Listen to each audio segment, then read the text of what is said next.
Hello everyone, সকলকে স্বাগত জানিয়ে শুরু করেছি আজকের অঙ্ক। আজকে আমি ক্লাস 6-এর 3 নম্বর চ্যাপ্টার করাবো। 3 নম্বর চ্যাপ্টারে দেখো, নিজে করি 3.1-এর নিচের সংখ্যাগুলি সব থেকে কাছে 10-এর গুণিতকে পূর্ণ সংখ্যা খুঁজি। 10-এর গুণিতক কোনগুলো? 10-এর গুণিতক হচ্ছে 10, 20, 30, 40, 50, 60, 70, 80, 90, 100, এগুলো হচ্ছে 10-এর গুণিতক। তো দেখো এখানে 1 নম্বরটা যেমন দেওয়া আছে 79 দেওয়া আছে, 79-এর কাছাকাছি 10-এর গুণিতক কী হবে? 80। তো এরকম করে আমরা এখানে অঙ্কগুলো করবো। দেখো এখানে টুকে নিয়েছি আমি। দেখো 1 নম্বরটা 79-এর কাছাকাছি গুণিতক কী হবে 10-এর? 80। 82-এর কাছাকাছিও 80 হবে।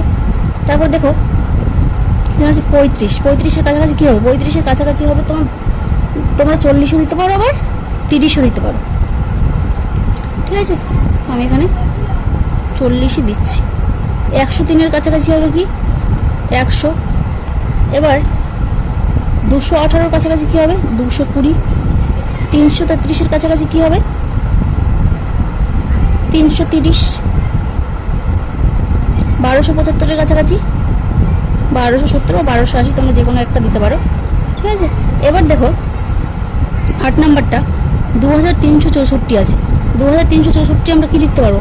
2364 মানে এখানে হয়ে যাবে 2360 হবে। তারপরে 3726 আছে, মানে কী হবে? 3730 হবে। এটা 5147 আছে, মানে কী হবে? এটা 5150 হলো। এবার দেখো এই বাকি 4টা ঘরে আমাদের নিজের মতো করে সংখ্যা বসাতে হবে, এবং সেটা আবার আমাদের 10-এর গুণিতক বসাতে হবে, কাছাকাছি গুণিতক বসাতে হবে। যেমন ধরে না এখানে দিয়ে দিলাম আমি 217, তাহলে এটা কী হবে? 220 হবে। ধরে না এখানে দিলাম আমি 96, তাহলে এটা হয়ে যাবে 100। তারপরে আমি একটা দিতে পারি, ধরে নাও 2428, এটা কী হবে? 2430 হবে। 14 নম্বরটা এখানেও তুমি একটা নিজের ইচ্ছা মতো বসিয়ে দিবে। ধরে নাও দিয়ে দিলে এখানে 5632, তাহলে এটা কী হবে? 5630 হয়ে গেল।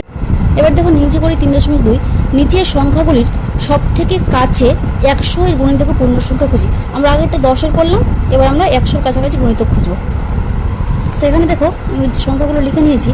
এখানে কী হবে বলতে, 36-এর কাছাকাছি 100 গুণিতক কী হবে? 0 হবে, যেহেতু 100 গুণিতক হচ্ছে 0, 100, 200, 300 এরকম করে যাবে। তারপর হচ্ছে 45টা আমাদের 0ই হবে। এবার 3 নম্বরে আছে 456, 456টা কী হবে বলো তো? 456 মানে কি 500-এর কাছাকাছি, তাহলে এটা হয়ে যাবে 500।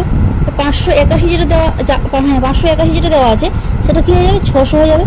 729 দেওয়া আছে, তাহলে এটা হয়ে যাবে 700-এর কাছাকাছি আছে, ওই জন্য এটা 700 হয়ে গেল। এবার দেখো নিচে করে 3.3-এর অঙ্কগুলো, নিচের সংখ্যাগুলিকে সব থেকে কাছে 1000-এর গুণিতকে পূর্ণ সংখ্যা নিয়ে যায়। একই রকমভাবে আমরা যেমন 10-এর 100 করলাম, সেরকমভাবে 1000-এর করবো। তো 1000-এর দেখো এখানে করার জন্য আমি এখানে টুকে নিয়েছি সংখ্যাগুলো। দেখো 98 আছে, 98-এর প্রথমটা কী হবে? কাছাকাছি হচ্ছে 0, 21-এর কাছাকাছি হচ্ছে 0। এবার 776 আছে, এটা হয়ে যাবে 1000। তারপরে আছে 332, এটাও 0-এর কাছাকাছি আছে। তারপর হচ্ছে 2235, এটা 2000-এর কাছাকাছি আছে। এরপরে হচ্ছে 6 নম্বরে যেটা দেওয়া আছে সেটা হচ্ছে 5561, এটা হচ্ছে 6000-এর কাছাকাছি আছে। 4325, এটা হয়ে যাবে 4000। 7671, এটা হয়ে যাবে 8000। তারপরে আছে 8888, মানে এটা কি হবে? এটা হয়ে যাবে 9000। তারপরে আছে 8968, মানে এটা হয়ে যাবে 9000 হয়ে গেল। এবার দেখো নিচে করে 3.4 কী দিয়েছে এখানে, নিচের সংখ্যাগুলিকে সব থেকে কাছে 10, 100, 1000-এর গুণিতকে পূর্ণ সংখ্যায় নিয়ে হিসাব করি। তো আমরা যেটা আগের ক্ষেত্রে করলাম সেরকমই করতে হবে, যেখানে যেটা আমাদের মান বের করতে বলেছি সেটা আমাদেরকে করতে হবে, মানে যোগ বিয়োগ যেটা যেখানে দিয়েছি সেটা আমাদেরকে করে নিতে হবে। দেখো এখানে আমি টুকে নিয়েছি। প্রথমটা দেখো 28 যোগ 71 আছে, তাহলে এটাকে যদি আমি করি তাহলে কী হবে? 28-এর কাছাকাছি 10-এর গুণিতক কত হবে? 30। আর 71-এর কাছাকাছি 10-এর গুণিতক কত হবে? 70 দিয়ে দিলাম, তাহলে এটা হয়ে গেলো 100। 2 নম্বরটা দেখো 316-এর কাছাকাছি 100-এর গুণিতক কত হবে? এটা 100-এর ঘরে আছে, 100-এর গুণিতক দেখবো আমি। 300 যোগ 45, এটা 10-এর ঘরে আছে, মানে হচ্ছে 10-এর গুণিতকে আছে, মানে হচ্ছে এটা আমাদের 40 নিতে হবে কাছাকাছি, তাহলে এটা হয়ে যাবে যোগ করে 340।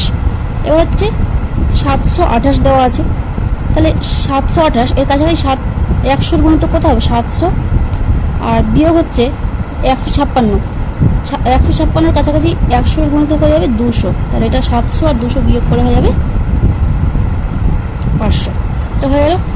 4 নাম্বারটা 489 বিয়োগ হচ্ছে 36, 489 মানে কি 100-এর গুণিতক কাছাকাছি কত হয়ে যাবে 500, 36-এর কাছাকাছি 10-এর গুণিতক হচ্ছে 40, তাহলে 500 থেকে 40 বাদ দিলে হচ্ছে 460।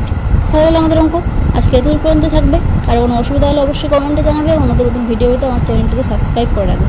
ধন্যবাদ।